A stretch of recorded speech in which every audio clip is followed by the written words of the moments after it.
Please leave a comment where you are watching from. I'll never forget his blacked-out eyes glaring at me. I knew something wasn't right.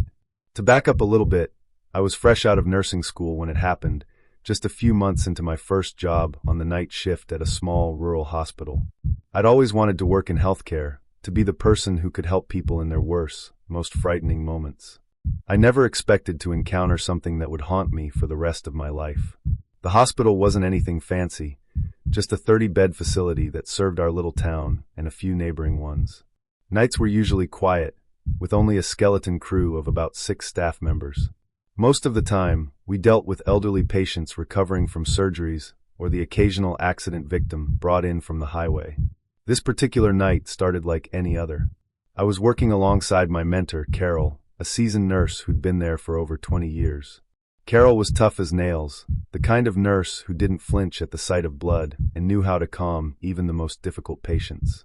I felt safe with her around. The shift began at 11 p.m., and by midnight, things were already starting to feel off. We had 3 patients in the building: Mr. Henderson, a sweet old man recovering from a hip replacement; Mrs. Alvarez, admitted earlier that day for pneumonia; and a John Doe, who had come in just before my shift started. John Doe was brought in by paramedics after being found unconscious on the side of the road. He had no ID, no phone, nothing to identify him. The paramedics said they thought he'd been hit by a car, but there were no visible injuries aside from some scratches on his hands and face. His vitals were stable, but he hadn't regained consciousness. I remember the first time I stepped into his room. The air felt heavy. It's hard to describe, but it was like walking into a space where the oxygen didn't flow right. The room was cold, colder than the rest of the hospital, and I felt a chill run down my spine as I approached his bed. He was a man in his late 30s or early 40s, with dark hair and pale skin. His eyes were closed, and his face was expressionless, but there was something about him that made me uneasy. I chalked it up to my overactive imagination and went about my tasks. Around 2 a.m., Carol and I were sitting at the nurse's station, sipping coffee and chatting about nothing in particular, when the call light for John Doe's room lit up. I froze, my cup halfway to my lips. "Isn't he supposed to be unconscious?" I asked. Carol frowned. "He is. Maybe it's a malfunction." She stood up and motioned for me to follow her. As we walked down the dimly lit hallway to his room, I couldn't shake the feeling that we were being watched. The hair on the back of my neck stood on end, and I found myself glancing over my shoulder more than once. When we reached the room, the call light above the door was still glowing red. Carol pushed the door open, and I followed her inside. John Doe was still lying in bed, motionless. The room was as cold as before, and the air felt even heavier. Carol checked the button on his bed and found it hadn't been pressed. "That's weird," she muttered. "Maybe a glitch in the system." She reset the call light, and we left the room. But as soon as we got back to the nurse's station, it lit up again. This time, Carol didn't hesitate. "Stay here," she said firmly. "I'll handle it." I nodded, grateful to stay behind, but as soon as she disappeared down the hallway, I felt an overwhelming sense of dread. The hallway seemed darker than before, the shadows deeper. I stared at the monitors, trying to focus on something, anything, but my eyes kept drifting toward the security camera feed. The camera for John Doe's room showed him lying in bed, just as we'd left him. But then, something changed. At first, it was subtle, a flicker of movement in the corner of the screen. I leaned closer, squinting at the monitor, and my heart skipped a beat. There was a shadow in the room, just beyond the edge of the bed. It was tall and thin, darker than the rest of the room. "Carol!" I shouted, bolting out of my chair. I ran down the hallway, my footsteps echoing in the silence. When I reached the room, the door was open, and Carol was standing inside, staring at John Doe. "Carol?" I whispered, stepping closer. She didn't respond. Her back was to me, her shoulders rigid. She was holding the heart monitor leads in her hands, but they weren't connected to the patient anymore. "Carol, what are you doing?" Slowly, she turned to face me, her eyes wide and glassy. Her face was pale, almost as pale as John Doe's. He's awake," she said, her voice barely audible. I looked past her at the bed and felt my stomach drop. John Doe's eyes were open, but they weren't normal. His irises were pitch black, like 2 voids staring back at me. His mouth was slightly open, and though he didn't move, I could hear a faint, raspy sound coming from him. It wasn't breathing. It was something else. I grabbed Carol's arm and pulled her out of the room, slamming the door shut behind us. "What the hell is going on?" I demanded. Carol shook her head, clutching the heart monitor leads like a lifeline. I don't know. I don't know. We returned to the nurse's station, but the unease didn't leave. The call light for John Doe's room lit up again, and this time, the monitor showed the shadow moving, circling the bed, growing darker and larger. And then, the lights in the hallway started flickering.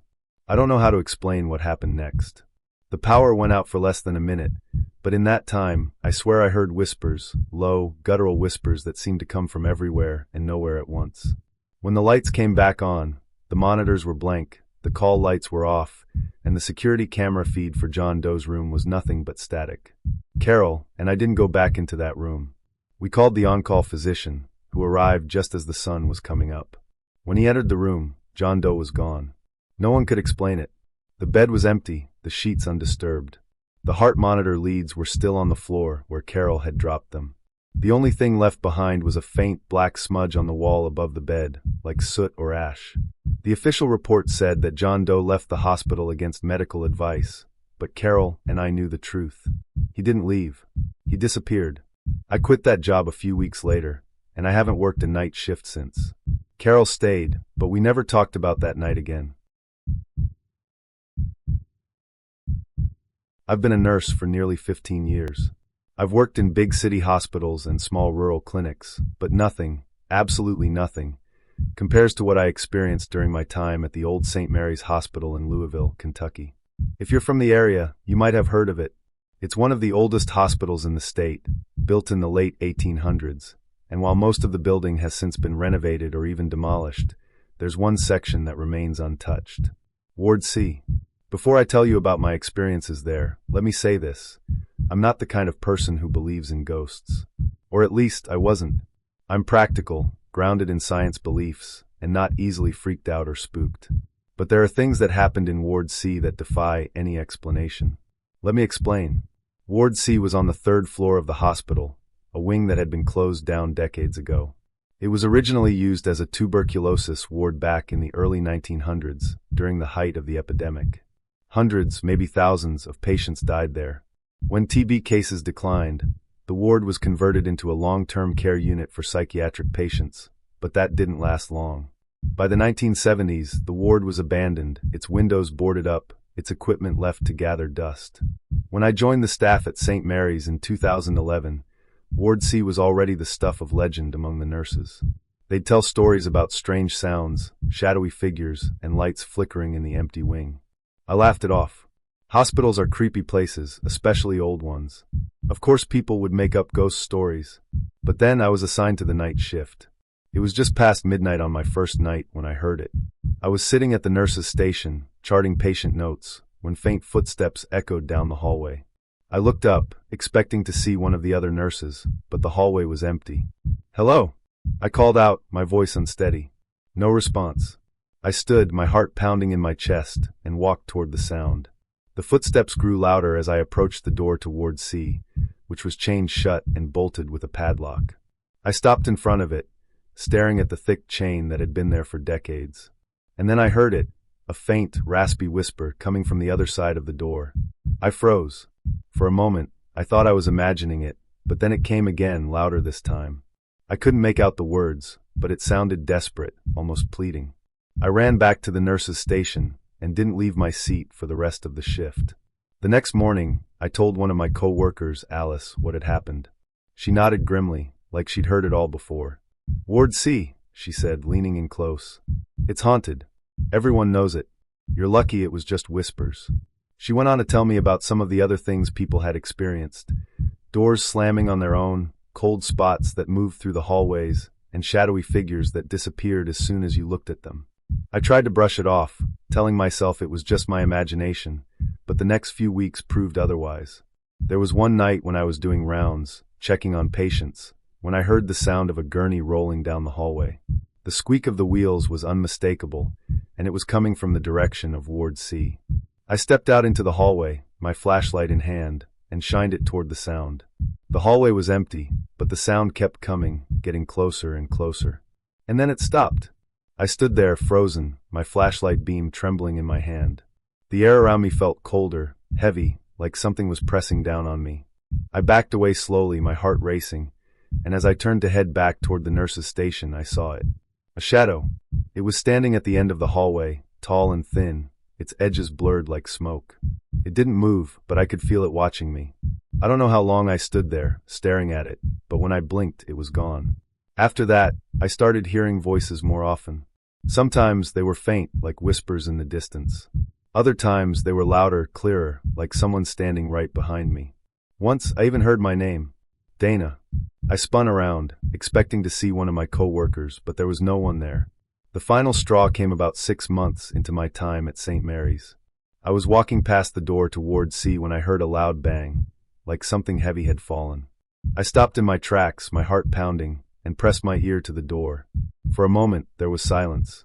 And then, a blood-curdling scream erupted from the other side. I stumbled backward, my hands shaking, and ran to get the security guard.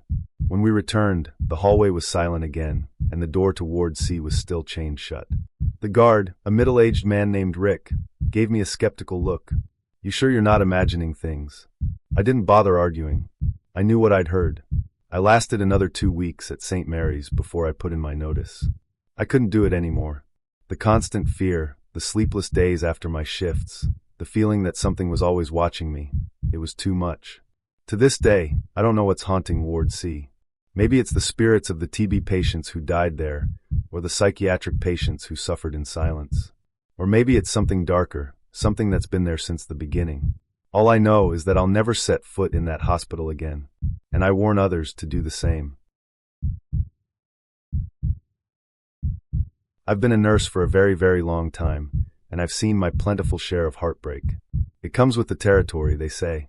You learn to compartmentalize, to put on a brave face for your patients and their families, and to cry in the parking lot after your shift. But this was completely different. This wasn't a tragedy that just happened. And worse of all, it was preventable. And I will carry the weight of it for the rest of my life. I work in labor and delivery at a busy urban hospital in Texas. I'm not going to name it, but if you live in the area, you probably know the one. We're proud of our work. We bring life into the world every day. But the truth is, L&D is stretched thinner than you can imagine. Management has made it clear that we don't go on divert. Ever. It doesn't matter if every room is full, if we have no nurse available for triage, no one to circulate, no baby nurse. Patients keep coming, and no one turns them away. It was mid-July, the kind of summer day where the heat clings to you even as you step into the air-conditioned hospital. The unit was chaos. Every bed was full. Women in various stages of labor were lined up in triage waiting for someone, anyone, to assess them. Nurses were running on fumes, taking double the patient load we should have had.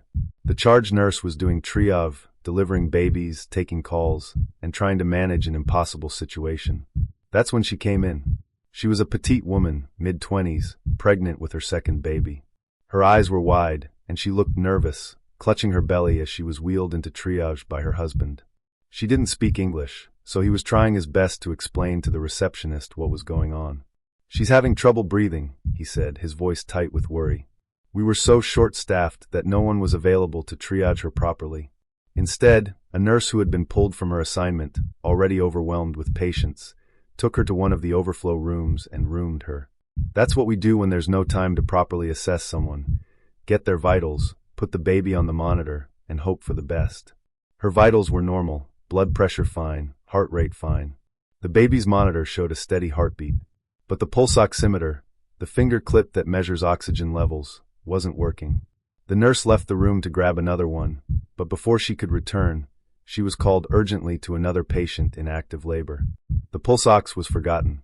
The woman, we'll call her Maria, never called out for help. She didn't know how. She didn't speak the language, and she didn't know what was normal or not. She trusted us, trusted that we would come back and take care of her. Every so often, someone would pop into her room. A nurse would adjust the baby monitor or bring her a cup of water, offering her a kind smile before rushing off to the next emergency. No one noticed that her breathing was shallow, that she was struggling. By the time the provider came in to assess her, hours later, they immediately asked for her oxygen levels. That's when the charge nurse, juggling triage patients, baby deliveries, and her own assignment, scrambled to find a pulse oximeter. Maria's oxygen saturation was in the mid-80s. For a pregnant woman, anything below 96 is a red flag. The baby relies on the mother's oxygen levels for survival. Anything in the 80s is critical. She was put on a nasal cannula, a small tube that goes into the nose to deliver oxygen. It didn't help. Her oxygen levels barely budged. They moved her to a non-rebreather mask, which delivers a higher concentration of oxygen. Still, her SATs wouldn't climb above 90. The provider made the call, an emergency C-section. They needed to deliver the baby immediately. But there was no nurse available to circulate in the OR. The charge nurse couldn't leave triage, and all the L&D nurses were tied up with deliveries. A float nurse from postpartum was pulled so quickly that she didn't have time to give a report on her 3 couplets, a mother and baby pair, to the postpartum charge nurse. She arrived in the OR with barely any handoff and no context for what was happening. Maria was alone. Her husband had been left in the triage waiting room, not knowing how dire the situation had become. He didn't get to hold her hand, didn't get to tell her he loved her before she was wheeled into the OR.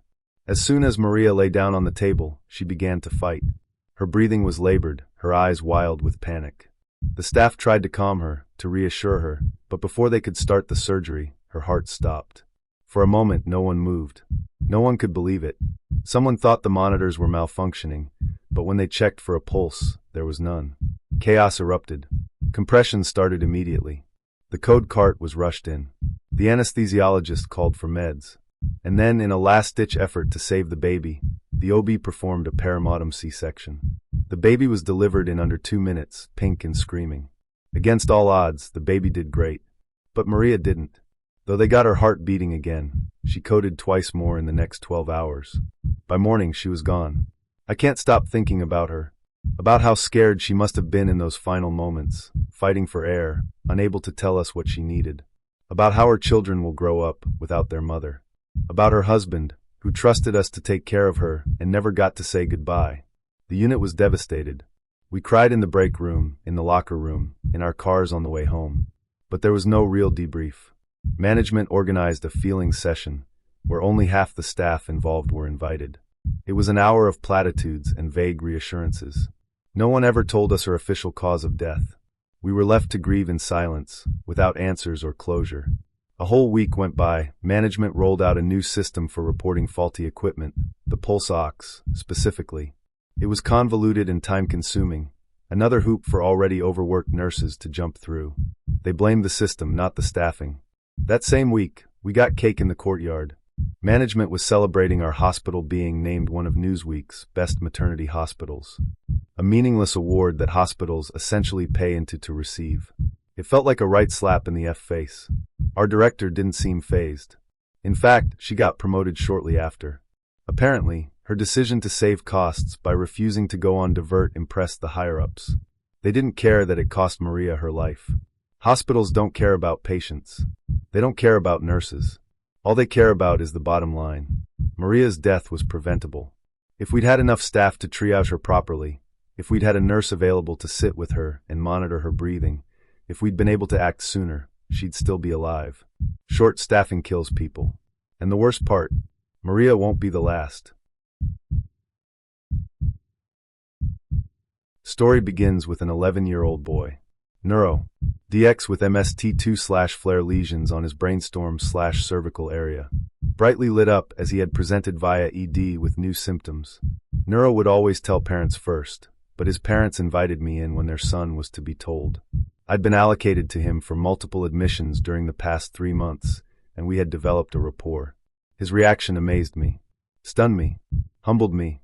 He told everyone in the room that he would fight it, that these lesion things would never stop him. I gave him a high five and told him, if anyone can fight anything, it's you, buddy, and went and had a breakdown in the med room. I just sobbed. He was my first patient as a very junior paid nurse that I'd become close to during neuro admission for investigation that ended up with DX with a serious, debilitating, life-shortening disease. 7-year-old girl. PICU. Drowning. Sometimes after a TBI, parents fail, or understandably refuse to believe that their vented child will not get better. That the reflexes they are seeing and feeling are not purposeful, and they will understandably argue that their child is trying to squeeze their hands. That their child is responding to them. Often we do simple executive functioning tests in front of them, so they have a chance to digest the results and start to begin to process the enormity, the grief of what had occurred. There is a test where the parents are shown what a normal functioning brain looks like. It's a black/gray, still picture of a similarly aged child's skull, filled with the usual white/gray blotches. Most people understand this is normal. Then a picture of their child's brain is placed side by side to the functional brain to visually illustrate the difference. What they see is a skull that is black inside, indicating there's no executive function. As staff, we are pre-warned during handover. However, I must have walked past the room when the intensivist was informing the parents. The door was shut. However, the window louvres were not angled enough to not see in, especially if you are really short. I saw their faces crumble as their child's rad imaging must have appeared on the screen. The complete loss of hope. Horror. Devastation. The start of grief. One of life's shittiest handballs straight to the solar plexus. They ended up donating her organs. As I usually floated between theater/ed/PICU/NICU/PACU, I ended up part of her organ donation team. Everyone cries / is incredibly respectful and reflective during this surgery. It's a mind F that they are wheeled and vented, but alive, and leave with the neatest of surgical wounds over the major organ placement that will never heal. The surgeons do the neatest of stitching. We sometimes give their hair a good wash and dry it, as well as their body if there wasn't a chance in PICU. So they leave theater to return to PICU looking clean, smelling as fresh as possible with shiny dry hair we arrange on their pillow around their little faces. I feel anything we can do to help the parents, especially presentation, we should take the extra time to do it, and do it properly. Since there have been too many. I'll never forget these two patients who touched my heart, as patients and their family unit as a whole, and who taught me so much. In particular that being human, showing a degree of human emotion, is not only appropriate, but appreciated.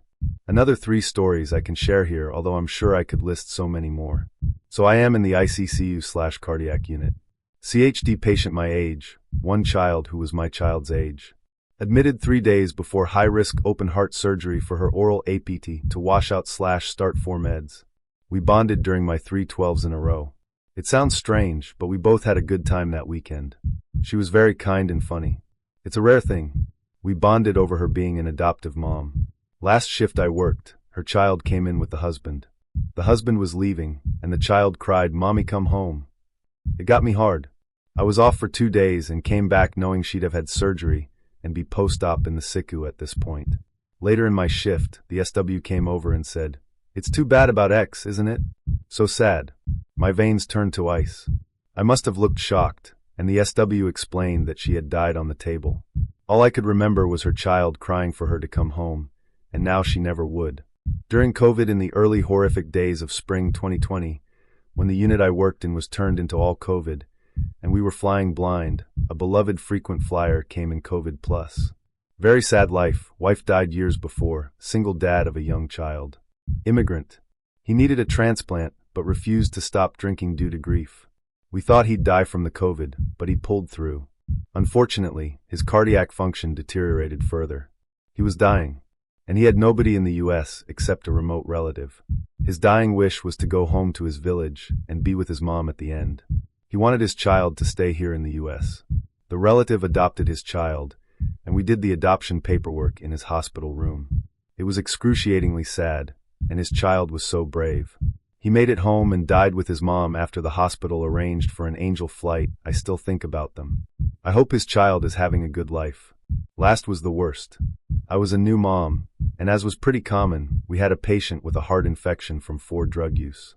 Wonderful parents who were raising her child. They were suffering so much watching their daughter in the throes of addiction. One night, the patient's mother came in, and there were some bad test results. The mom cried at me in desperation. "Can't you tell her she needs to stop using?" As a new mother myself, the world had spun on its axis, and I was seeing everyone as someone's baby. The patient was a very petite person with fuzzy pajama pants and eating from the petty menu. She was a tough patient and refused a lot. I had a soft spot for her, though. I came in the next day, and her bed was empty. I found out she'd left AMA, not uncommon in this population, and I assumed I would see her again. Also not uncommon in this population to have recurrent admits. I forgot about her, until a few months later I saw a breaking news report late at night about a girl found dead in the woods. Murdered. In the coldest heart of winter. Body set on fire, and they were trying to ID her by some jewelry. Gave me chills. The next day, I woke up to a face staring out from the AM news. It was her. I felt like I could not breathe. I still cry if I think of her. It was the time when that Ed Sheeran song The A-Team was on all the time. It made me think of her and still does. I still cry when I hear that song. And her killer has never been found. I still Google things every so often to see if there's any progress on her case, and there never is. For me, the saddest story was my patient, Mr. James. I was working in a med-surg unit at a hospital in Chicago. This was back in 2018, before the pandemic, but even then, we were always running on fumes. Med-surg is a catch-all unit. We get everything: post-op patients, people with chronic conditions, and sometimes the ones who don't fit anywhere else. That's how Mr. James ended up in room 9. He was in his late 40s, a quiet, unassuming man with kind eyes and a soft voice. His admission diagnosis was vague: fever of unknown origin, which is often code for we don't know what's going on, but something's wrong. He'd been feeling off for weeks: fatigue, night sweats, unexplained weight loss. His primary care doctor had run some tests, but nothing came back conclusive, so they sent him to us. I was assigned to him during his first night in the hospital. I remember walking into his room and finding him sitting up in bed, flipping through an old paperback copy of The Catcher in the Rye. He looked up and gave me a small smile. "Hi, Mr. James. I'm Emily, and I'll be your nurse tonight," I said, checking the monitors and his 4-line. "Call me Peter," he replied. "Mr. James makes me feel old." We laughed, and just like that, a connection was formed. Peter was the kind of patient who made you want to linger in his room. He was polite, grateful for every little thing, and quick to ask about your day. Over the next few days, I learned that he was a high school English teacher who loved poetry and jazz. He didn't have any family nearby. His parents had passed, and he'd never married, but he had a tight-knit group of friends who called him every evening. Despite his upbeat demeanor, it was clear something was wrong. His fever wouldn't break, and his lab results were all over the place. His white blood cell count was through the roof, but no one could figure out why. Infectious disease was consulted, and they ran every test imaginable: blood cultures, lumbar punctures, even a bone marrow biopsy, but nothing definitive came back. And then the rash appeared. It started as a few red spots on his arms and chest, but within 24 hours, it had spread across his entire body. The spots darkened, turning into small, painful lesions. Peter's fever climbed higher, and he began to complain of excruciating headaches and joint pain. By then, he was on isolation precautions. We still didn't know what we were dealing with, and until we did, we had to assume it was contagious. I'll never forget the look on his face when I walked into his room wearing a full gown, gloves, and an N95 mask. "Am I that scary?" he joked weakly, but I could see the fear in his eyes. "You're not scary at all, Peter," I said, pulling a chair up next to his bed. "We're just being extra careful until we figure this out." He nodded, but I could tell he felt isolated. His friends stopped visiting, afraid of catching whatever he had. The only people he saw were me and the other nurses, and even we were covered head to toe in protective gear. I tried to make up for it. I'd spend extra time in his room, chatting about books and music, or just sitting with him while he rested. We talked about everything: his favorite authors, his childhood in Michigan, his dream of visiting Paris one day. He told me he'd always wanted to see the Eiffel Tower lit up at night. "Promise me you'll go someday," he said one evening, his voice barely above a whisper. "Only if you promise to go with me," I replied, trying to lighten the mood. He smiled, and for a moment, it felt like he wasn't sick at all. But Peter was getting worse. The lesions on his skin began to ulcerate, losing blood and fluid. His breathing became labored, and his oxygen levels started to drop. The infectious disease team finally had a diagnosis: disseminated histoplasmosis, a rare fungal infection that can spread throughout the body in immunocompromised individuals. The thing is, Peter wasn't immunocompromised. He didn't have HIV or cancer, didn't take any medications that suppressed his immune system. It didn't make sense. The doctors finally ordered an HIV test, just to be thorough. When the results came back, we were all stunned. Peter was HIV positive, and his CD4 count was so low it was practically non-existent. He had advanced AIDS. I'll never forget the moment we told him. I was in the room with the doctor, holding Peter's hand as the news sank in. He looked at me, his eyes wide with shock and disbelief. "How?" he whispered. "How could I not know?" He'd never been tested before, never thought he needed to be. He'd been living with the virus for years, and it had finally caught up with him. After that, things spiraled quickly. The histoplasmosis had spread to his lungs, his liver, his brain. He was started on antifungal medications and antiretrovirals, but his body was too weak to fight. His organs began to fail one by one. Peter died on a rainy Tuesday morning, less than 2 weeks after he was admitted. I was in the room with him when it happened, holding his hand and reading aloud from The Catcher in the Rye. His breathing slowed, then stopped, and just like that, he was gone. I stayed with him for a while after, brushing a stray lock of hair from his forehead and whispering a quiet goodbye. I told him I'd go to Paris someday, just like I'd promised. Peter's death hit me harder than I expected. I'd lost patience before, but this was different. We'd bonded in a way I hadn't with anyone else. He wasn't just a patient, he was a friend. I still think about him, especially when I see a copy of The Catcher in the Rye, or hear a jazz song on the radio. I wonder if he knew how much he meant to me, how much I tried to be there for him when no one else could. I've always thought of myself as strong, not physically necessarily, but emotionally. You have to be in this profession. You see so much pain, so much suffering, all the time, and somehow, you have to keep moving forward. You have to push it down and focus on the next patient. But every once in a while, someone comes along who breaks through those walls, who stays with you long after you've taken off your scrubs and gone home. Her name was Sophie. I was working the pediatric oncology floor at a hospital in Denver. It was my dream job, but it was also the hardest thing I've ever done. People think kids are resilient, and they are, but watching them fight cancer is something that changes you. Watching their families crumble and rebuild themselves every day, those moments carve into you, leaving marks you don't even realize are there. Sophie was admitted late one evening in March, right as the snow was beginning to melt into spring. She was 8 years old with bright red hair and freckles that dotted her pale cheeks. She had the kind of smile that could light up a room, even when she was hooked up to N4 and wearing a hospital gown 2 sizes too big. When I first met her, she was sitting cross-legged on her bed, drawing pictures of cats with crayons she'd brought from home. Her parents sat on either side of her, looking exhausted but trying to stay upbeat for her sake. "Hi, Sophie," I said, walking into the room with my clipboard. "I'm Kelly, and I'll be your nurse tonight." She looked up at me with a grin. "Hi, Nurse Kelly. Do you like cats?" "Of course I do," I said, pulling up a chair next to her bed. "I have 2 of them at home. Their names are Milo and Luna." Her eyes lit up. "Do you have pictures? I want to see."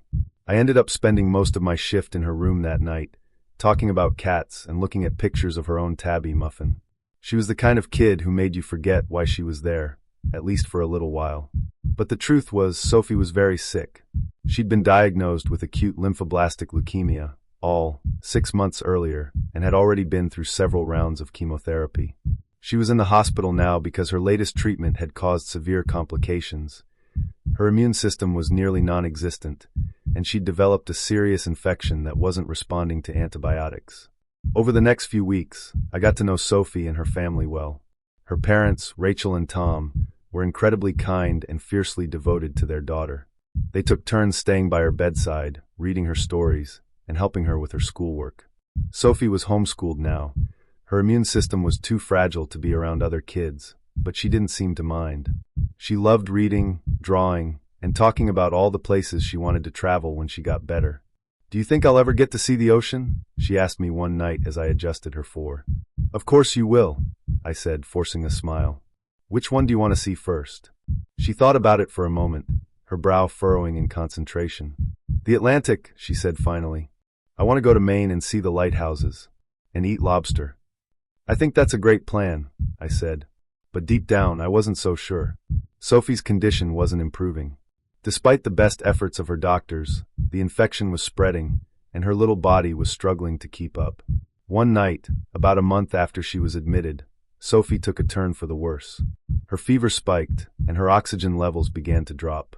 I was called to her room just after midnight, and the sight of her pale, trembling body sent a jolt of fear through me. Her parents were panicked, standing at her bedside and begging her to stay awake. "Sophie, honey, look at me," Rachel said, her voice trembling. "Stay with us, baby girl. Please." I jumped into action, calling the rapid response team and starting oxygen. The next few hours were a blur of doctors, nurses, and machines. I stayed by Sophie's side the entire time, holding her hand and whispering words of encouragement. "You're so strong, Sophie. I said, trying to keep my voice steady. You're the strongest kid I know. She looked up at me, her green eyes glassy with fever, and gave me the faintest smile. I'm tired, Nurse Kelly, she whispered. I know, sweetie, I said, choking back tears. But you've got to keep fighting, okay? We're all here with you. She nodded weakly, and I squeezed her hand. Sophie made it through the night, but just barely. Over the next few days, it became clear that her body wasn't going to win this fight. The infection had spread to her bloodstream, and her organs were beginning to fail. Her parents made the heartbreaking decision to transition to palliative care. They wanted Sophie to be comfortable, surrounded by love in her final days. I was with her on her last night. She was lying in bed, clutching her stuffed cat, Muffin, and staring out the window at the stars. Her breathing was shallow, and her voice was barely above a whisper. Nurse Kelly, she said, turning to look at me. Yes, Sophie? Do you think there are cats in heaven? I felt a lump rise in my throat, but I nodded. I think there are lots of cats in heaven, and I bet they're all waiting to meet you. She smiled, her eyes closing. Good. I want to see Muffin again someday. I stayed with her until the end, holding her hand and stroking her hair as she took her last breath. Her parents were on either side of her, whispering their love and telling her it was okay to let go. When it was over, I walked out of the room and into the hallway, where I finally let myself cry. Sophie's death broke something in me. I've lost patience before, but losing a child, especially one as bright and full of life as Sophie, was something I wasn't prepared for. I still think about her, especially when I see a lighthouse or hear someone talking about Maine. I like to imagine her running along the beach, her red hair shining in the sunlight, surrounded by cats and laughing without a care in the world. Sophie taught me that even in the darkest moments, there's still room for love and connection. And though she's gone, her memory lives on, in her family, in me, and in the drawings of cats that I still keep tucked away in my locker. She'll always be my little girl in room 14. I've worked in ERs for over a decade now. It's a job that constantly keeps you on your tippy toes, fast-paced, chaotic, and often heartbreaking. But you manage. You have to. One man who still lingers in my mind, years later, flashes of his face, his voice, his last words. It was a Thursday night, my second shift of the week. We were slammed, as usual. The waiting room was packed, the trauma bays full, and the sound of monitors beeping and voices calling out orders blended into the constant hum of organized chaos. That's when the call came in. Motor vehicle accident, male, late 30s. Code trauma. ETA 5 minutes. The charge nurse barked out assignments, and I was sent to prepare room 7. The trauma bay was already a flurry of movement. Respiratory therapists setting up intubation equipment, the trauma surgeon snapping on gloves, and techs grabbing for kits and crash carts. When the ambulance rolled in, I caught my first glimpse of him. He was strapped to a backboard, his face pale and streaked with blood. His chest rose and fell in short, shallow breaths, and his eyes, dark, wide, terrified, darted around the room. Name's Eric, one of the paramedics said as they wheeled him in. 38. T-boned by a truck going about 50. He was trapped for about 15 minutes before we could extricate him. Vitals are unstable, BP's tanking, pulses thready. We've got 2 large-bore IVs in, but he's losing blood fast. The gurney stopped, and the trauma team sprang into action. I took my place at his side, holding his hand as they transferred him from the ambulance stretcher to the hospital bed. Eric, you're at the hospital now, I said, leaning close to his ear. We're going to take care of you, okay? You're not alone. His eyes flicked to mine, filled with fear and pain. It hurts, he whispered, his voice barely audible. I know, I said softly. We're going to help you. Just hang in there. The next hour was a blur of activity. His injuries were catastrophic, multiple rib fractures, a punctured lung, liver laceration, and internal bleeding we couldn't pinpoint fast enough. The surgeon called for blood transfusions and prepped him for an emergency trip to the OR, but every minute that passed, his vitals grew worse. He was going into shock. As the team worked around him, I stayed by his side, holding his hand and talking to him. It's something I've always done with trauma patients. Even when they're unconscious, I like to think they can hear me, that my voice might be a small tether to keep them grounded in the chaos. But Eric was awake. He was conscious through all of it, his eyes darting around the room, trying to make sense of what was happening to him. Where's my wife?" he asked suddenly, his voice hoarse. My stomach twisted. I didn't have the answer he wanted. "She's on her way," I lied, squeezing his hand. "She'll be here soon." He nodded weakly, his breathing ragged. A few minutes later, the surgeon made the call to intubate. Eric's oxygen levels were plummeting, and he was struggling to breathe. "Eric," I said, leaning closer to him, "we're going to put a breathing tube in to help you, okay? You're going to go to sleep for a little while, but we're going to take care of you." His grip on my hand tightened. Am I going to die?" I froze. I've been asked that question before, but it never gets easier. Every fiber of my being wanted to tell him no, to reassure him that he was going to make it. But I couldn't lie to him. "Not now. You're in good hands, Eric," I said instead, my voice trembling. "We're doing everything we can."